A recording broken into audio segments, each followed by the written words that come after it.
Okay, so now we are in the interview portion of the show. We're joined by former NFL executive and ESPN analyst Mike Tannenbaum. Mike, I wonder, is it next week you guys get to breathe? Like, this week you're just recapping everything before this, you're analyzing. When do you guys get to breathe? What's that moment? Yeah, I think it'll be next week. We can start, transitioning from the Bears to the White Sox and the Cubs, right? Yeah, exactly. So thanks for coming on. We appreciate it. And obviously, we're going to talk some Bears. We're going to talk about the Bears draft this past weekend. So first round, right when everyone thinks we're about to get Justin Fields some weapons, we're about to make some things happen. Ryan Poles kind of zags on us and goes defense with Kyler Gordon and Jaquan Brisker.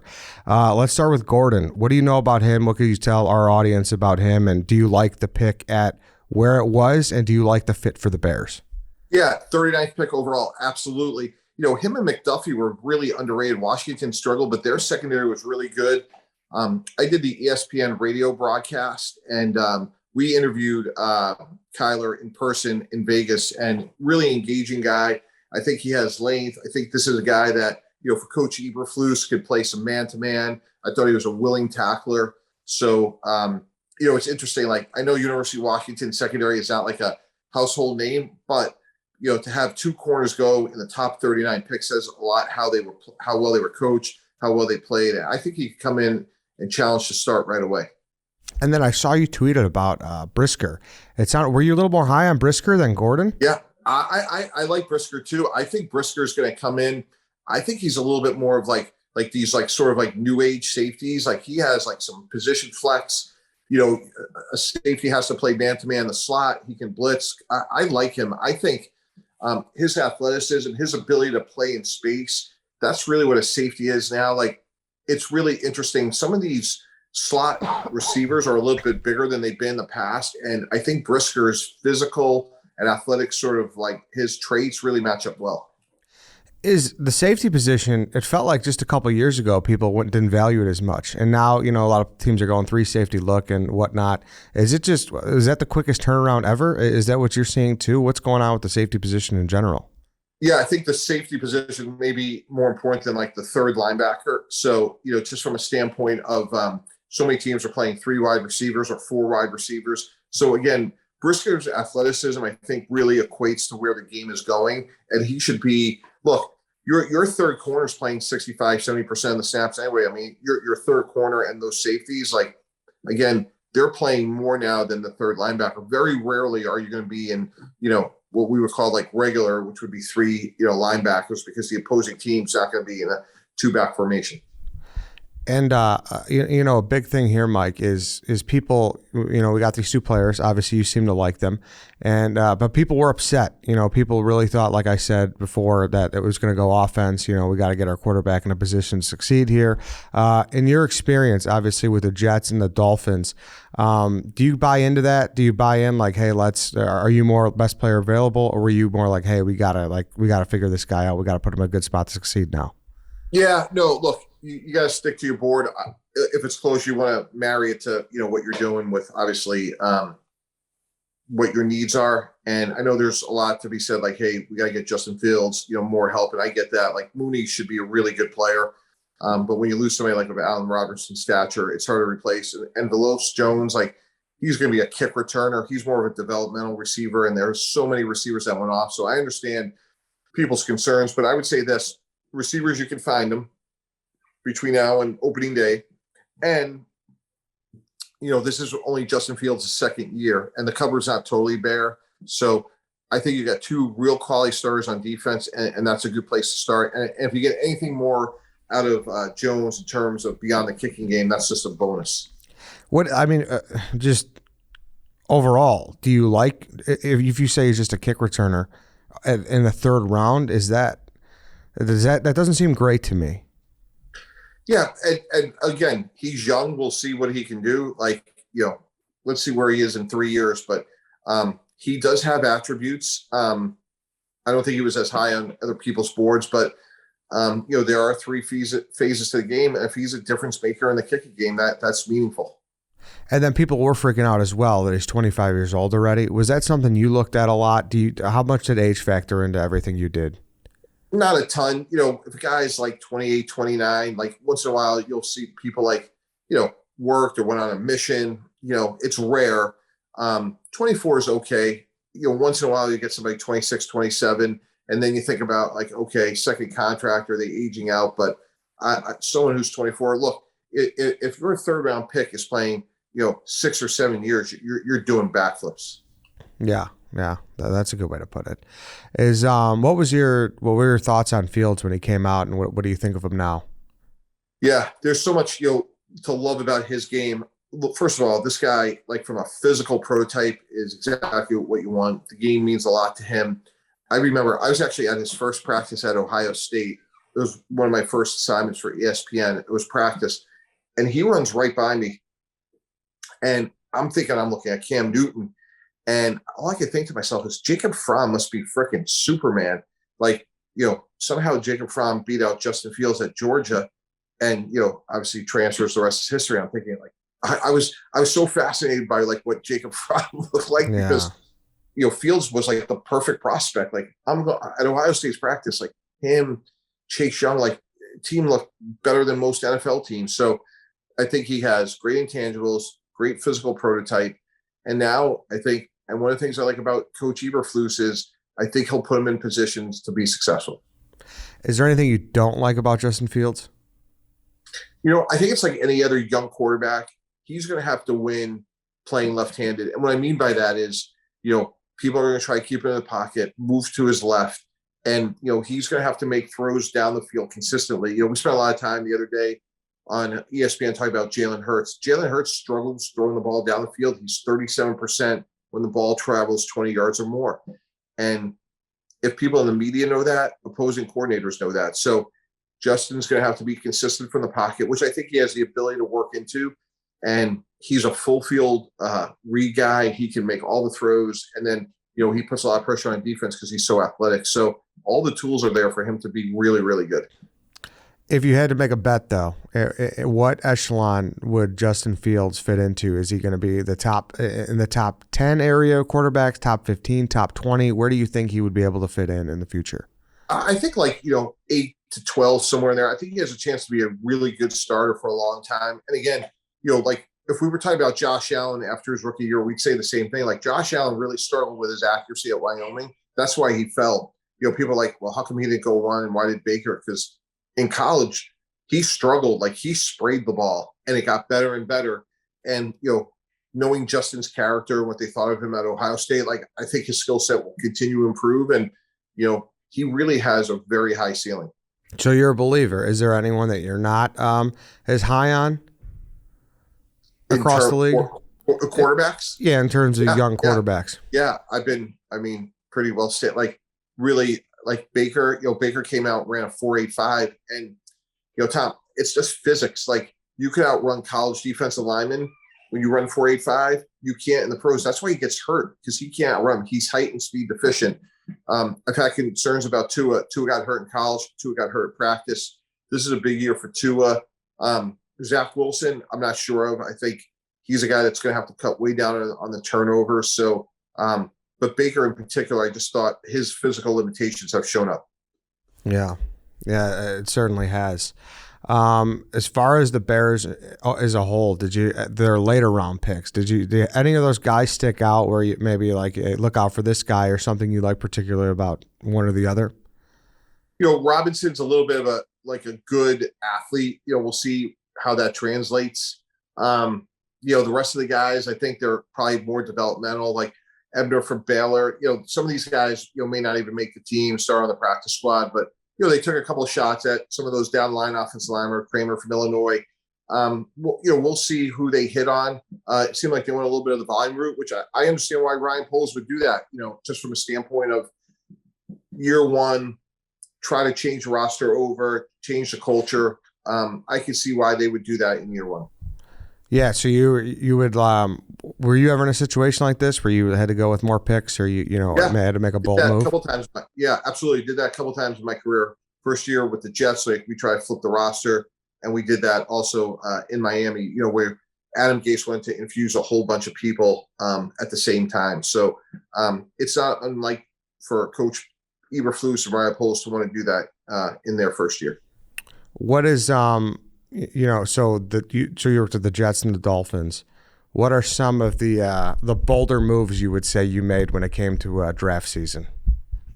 Yeah, I've been part of a few big ones. We traded up for Mark Sanchez, who started off great, won a bunch of playoff games, got to a couple championship games. Probably involved with the most controversial move of all time, which was Laramie Tunsil. Laramie Tunsil was a great person who had a bump in the road, and we're sitting there with the 13th pick. We had Brandon Albert, felt like we were going to be in the corner market, defensive tackle market. That video comes out, and we wound up getting the best player in the draft at 13. Yeah, that was crazy. Did you see he's selling that as an NFT? I saw. I saw that. Yeah, we've come a long way, haven't we? We certainly have. I mean, that was what was going on in the room when you guys saw that? I'm just telling you, it was crazy. It was like, first of all, he was the number one guy on our board. Tennessee had the first pick for a while, and we're like, oh, Tennessee's going to take a tackle. We shouldn't even spend time with him. He gets the 5. Baltimore needs a tackle. I'm like, oh, he's going to go 5. They take Ronnie Stanley. We're like, all right, the Saints need a tackle. They're in front of us. Get to 12. They don't take him. And I'm like, wow. So sitting there with Adam Gase, Steve Ross, our owner, Chris Greer, our GM, and we're like, hey, this guy, like, our reports on him were good. Like, good guy, great relationship with his mom, good teammate, the whole 9 yards. We're like, this is too good of an opportunity. Like, people make mistakes, and it worked out. Made all rookie as a guard. Yeah, I mean, it's crazy. I don't know. What year was that? 2016. 2016. I mean, yeah, I guess 6 years later makes a big. But I don't think we've come that far. I feel like it was just maybe an overreaction, and it certainly was. It seems like, right? He's. I think it was really the timing of it. Like, that video came out as the draft started, so I think there was I think 24 hours later, he's a top 3 pick. I don't think there's any question in mind that's what happens. But when that comes out, and I've been there. Like, you're sitting in a draft room, it's player A or player B, and you're like, that it spooked some teams, and candidly, like, that became an opportunity for us. Yeah. No. Well, that was good for you guys. Did they ever find out who leaked that? I'm not totally sure. I didn't try to stay away from that, but Yeah. I'm not totally sure who did. But Laramie's a great person. He's had a really good career, and I'm really happy for him. That's great. And Mike, how did you talk about your rise a little bit? Because you didn't play, right? And you kind of just worked as an intern, I saw, and whatnot. You don't look at me and say, like, I was in a form like that. I'm like, yeah. Hey, you never know, man. You never know. I started off as an unpaid intern while I was in law school working for the Saints. And then I was very fortunate. Coach Belichick hired me in Cleveland. And then he recommended me to Coach Parcells, got to the Jets. And just really, I've been incredibly fortunate. Started at the bottom, literally driving people to the airport, and became a GM at the Jets. We had a great run, 16 years there. Then I got to know Steve Ross, the owner of the Dolphins, did some consulting, ran the Dolphins for 4 years. And then when that ended, went to ESPN. Wow. I mean, some of those car rides, who's a notable car ride that you had to drive to the airport? No, not a lot of guys you would like still remember to this day, but like there were, and when you work for Coach Belichick, like, he'd make you come back and be like, what kind of guy was he? It was interesting. Like, Coach Belichick, and there's a lot of wisdom that, like, who you are in life is how you treat the driver, the waiter, the waitress. And, he didn't want jerks, and he would rely on us to say, like, hey, this is not our type of guy. And it was really an eye opener for me about, like, team building and people. Like, all those things are really important. Yeah, I mean, were there any like weird questions he asked you? Like, I know it's like what was the old Moneyball thing, like, oh, if his girlfriend, or if he has blue eyes or something. Was there like a weird thing where it's like, what kind of snack did he get at the gas station? One thing we hired a psychologist to help us with our question asking, and one of the things that's funny, we would ask players when they came in for interviews, what's one nice thing you've done for somebody in the last day? And we do that at the combine. You're talking to like 60 players. Just their body language alone was fascinating. They're like, oh, I've been traveling. All right, like, have you done anything nice for anybody? Because some of these players, like, they've been great since the 8th grade, and like, all they know is like adulation, and we want to know, like, can they be a great teammate? So it was so interesting how people would answer that. The other question we would ask them is like, what's something that you worked really hard at but were unable to accomplish? And some of these guys, like, you just knew they were going to be really hard to manage. Yeah. It was just like right away. It just body language, huh? So are you more so looking at the body language or the answer or a combination of both? Oh, it's definitely both, 100%, Yeah. because you can learn so much about, what kind of teammate they're going to be. Like the saying goes, like the two things you have in pro football that you don't in college is more time and more money. And if you're, a jerk in college, like you're just going to be a bigger one in the NFL. Like one of the other things we did too was like a lot of times, like the quarterback coach would show a quarterback's interceptions to say, hey, what happened here? If the quarterback's like, oh, the receiver ran a bad route, or, oh, that was a bad play call. Like literally we would like be like, we wouldn't take them off the board, but that would be a big concern. Yeah, you can't throw people under the bus, huh? Well, That's a big no-no. certainly not the quarterback position. Yes, exactly. You can't do that. Do you miss that kind of grind? Do you miss those draft days, or do you like breaking it down more? I mean, it's a little different. You're worrying about your team versus now you got to know all 32. So Yeah, it's a great question. There are days I miss it and the people. But as I've gone farther away, first of all, ESPN's been awesome. It's a great platform. They've been great to me. So I've found a lot of fulfillment, and the challenge of like taking the position and broadening it and making sure that people like they're relying on me to know the league, and that's super important. And then I started something called the 33rd team, where sort of like a group of former coaches and GMs, and we have a completely free website called 33rdteam.com where we just talk about everything in the NFL roster construct, like a lot of things we talked about earlier, like what should your nickel look like, and guys like Brisker, and we get guys like Doug Peterson or Chuck Pagano who are between opportunities, and really it's great football discussion. And then we have a bunch of interns that we've helped get to teams as well. that's awesome. And how much of a film rat did you have to be during those Belichick and Parcells days to really get to where you got? Yeah, it's not just about watching film, it's about being prepared. Like working for Coach Parcells like changed my life. Like law school was easy compared to that. Like we would meet every morning at 5:30. Like here's what we had to get done. Like I was the point person for him because he was head coach and GM, and my job early in my career was just to execute the game plan. But just taught me the power of preparation and being able to come back. Hey, we're gonna get this deal done or not. He used to call me Mr. T. He's like, well, Mr. T, like, were you not prepared in the negotiation, or did you get your ass kicked? Which one of those two things has happened here? I'm like, Coach, I think a little bit of both. But was that your least favorite part? Was contract negotiations? no, my least favorite part was laying Coach down, telling him no. I'll tell you a great story. So it's the last cut, and it was a player, Corwin Brown, who unfortunately wound up having some challenges off the field, but he gets cut, and New England the last cut, and Bill wants to sign him, and I will go to my grave with the story. And he's like, he gave me an amount of money, like, don't go over the sign bonus. That should be more than enough. I want him driving down from Providence down to Long Island. Here's like, get his equipment done. I want him in the special teams meeting. He's playing this week. Let's go. And I expect him in that team meeting at 8 a.m. tomorrow morning. And this is like 6 o'clock at night. Call up his agent, guy I know really well. I'm like, hey, give him the spiel. Like, Corwin's going to be a Jet. Here's the role. He's playing on opening day. And here's what we could pay. And I don't want to waste any time. This is what we have allocated. And we got to get going here. We got to get him driving down. He goes, Mike, that all sounds great. The only problem is like Jimmy Johnson's blowing up his phone. The Dolphins are going to pay him more. I'm like, well, that can't happen. Like, he needs to be a Jet, and this is what I have. He's like, you got to match it. If you match it, he'll come. And this is like getting late now. It's like 9:30, and Coach was like early to bed, early rise. And I paused for a second with like the most biggest pit in my stomach. I'm like, okay, there's like two really bad scenarios. Either like one, I wake him up, or two, he comes in tomorrow morning and there's no Corwin Brown. So I'm like, you know what, Tony, we got a deal. I'm like, if he's here and I go over budget, I can live to fight another day. If I either wake him up or he shows up tomorrow and he's not there, it could be really bad for me. So it's like one of the first times like in my career, like, all right, I'm like, F it. Like, I'm making the decision here. Like, we're going to spend the money. We're going to get Corwin Brown. He's going to be a Jet. And what was that reaction like in the morning?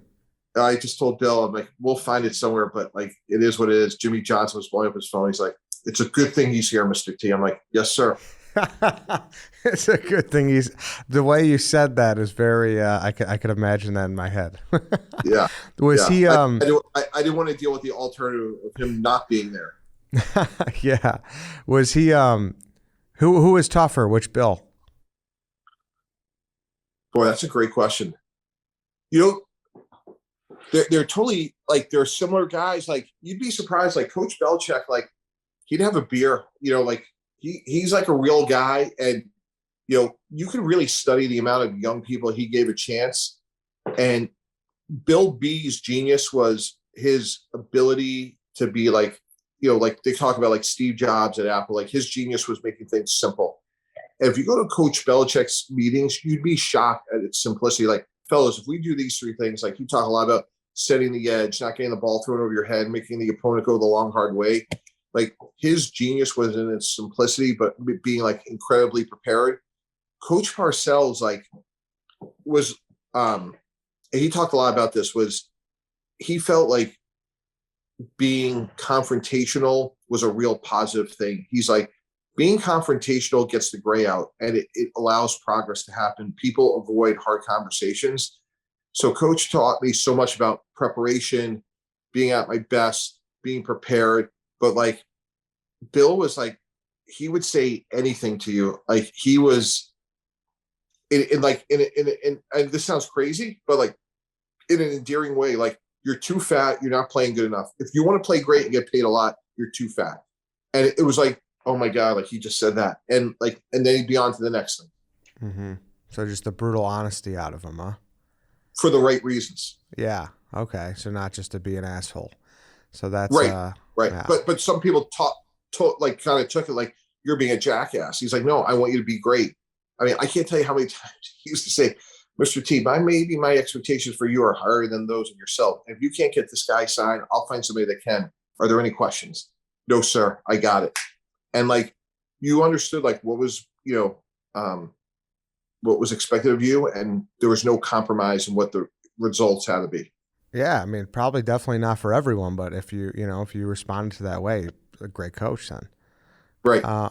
Is there, do you think you'll ever get back into the game, or the analyst hat, do you like it, or is it here forever? Yeah, no, I'm really happy where I am now. Like I've learned a long time ago, be where your feet are, be the best you can be at what you do. And you never know what'll happen in the future. But like, you know, I would be the best guy on ESPN. Like this project we have with the 33rd team has been very fulfilling. I've learned a ton. So if that day comes, like I would consider it, but I work really hard. I want to be great at it. You know, I did the whole national radio broadcast. I had to know every guy, and you know, I want to bring that to a whole nother level. Yeah, no, that's great. And I guess we'll leave on this one last Bears question here. Just looking at their whole roster construction, I mean, at what point do you expect them to contend? Are you sold on Ryan Poles? Like, where can you give us some light here about the Chicago Bears? Or Yeah, if there is no light, be honest too, because we just, I'd like to yeah. know. Yeah, look, I think there's something really fascinating about a guy like Ryan Poles who gets cut as a player and walks into the building as a GM a decade later. Like he has to have special attributes. Like that just doesn't happen. And you know, Andy Reid does not suffer fools. So I get it. Like there's probably angst in the marketplace. There's angst about we didn't get, you know, wide receiver X. I get all that. But if we were having this podcast in a year, I'd be surprised if you didn't say like, all right, we're better. And what's really hard in year one of programs, they may win 4 games and look much better than a 7-win team. And what I mean by that, like you'll know it, like if they're well coached, they're getting better, they're disciplined, they're not beating themselves. They need another frontline difference maker on the outside. We all know that. And I think Justin Fields has a reasonable chance to be a really good player. Like, is it certain? Heck no. But like, if you were betting on character, if you were betting on physical attributes, he has that. So there's like foundational pieces there, even though it's not perfect. Okay. All right. That was enough light for me, Mike. I appreciated that. I appreciate that. And plus, you have the Cubs and the White Sox. Yeah, right. Yeah, exactly. Well, the Cubs they're chugging along. White Sox got a bright future. I'm a Cubs fan, obviously you could tell by my hat, but so we'll see. We got a lot to build on here, I guess. All right, Mike. Thanks so much for jumping on with us. We really appreciate it. Is there what's your Twitter? What's the website? Yeah. Anything you need to get out there? Yeah, at Real Tannenbaum is my Twitter handle, and then the website's the 3013.com. We have a completely free newsletter, and if you like football, you should go check it out. And really Awesome. appreciate you having me. Awesome. Thank you for coming on. All right. Thanks. Take Thanks, care. Mike. Appreciate it.